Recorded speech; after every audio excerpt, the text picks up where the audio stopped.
शिर्डीतून मोठी बातमी आहे, कारण साई भक्तांना आता दर्शन रांगेतच मोफत प्रसादाचं कुपन दिलं जाणार आहे। साई मंदिरातील रांग आणि भक्त निवासातच हे कुपन मिळेल। आजपासून त्याची अंमलबजावणी आता सुरू झालेली आहे। शिर्डीतल्या मोफत भोजनामुळे भिक्षेकरी तसंच गुन्हेगारी वाढत असल्याचा आरोप करण्यात आला होता आणि त्या पार्श्वभूमीवर आता साईंचं दर्शन घ्याल तर मोफत जेवण मिळणार आहे। इतरत्र कुठेही हे कुपन दिलं जाणार नाही।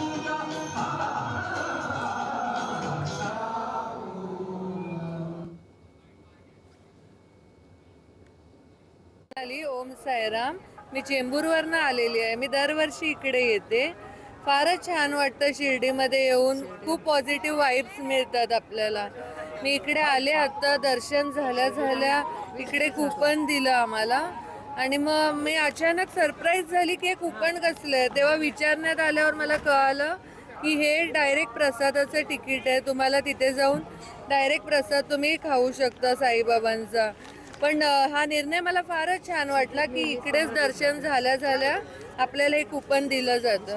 काही लोक जे आहेत दारू पिऊन येतात, धूम्रपान करतात, त्यामुळे त्या ठिकाणी प्रसाद घेणाऱ्या भाविकांना त्रास होतो, अशा काही तक्रारी संस्थांकडे प्राप्त झालेल्या होत्या।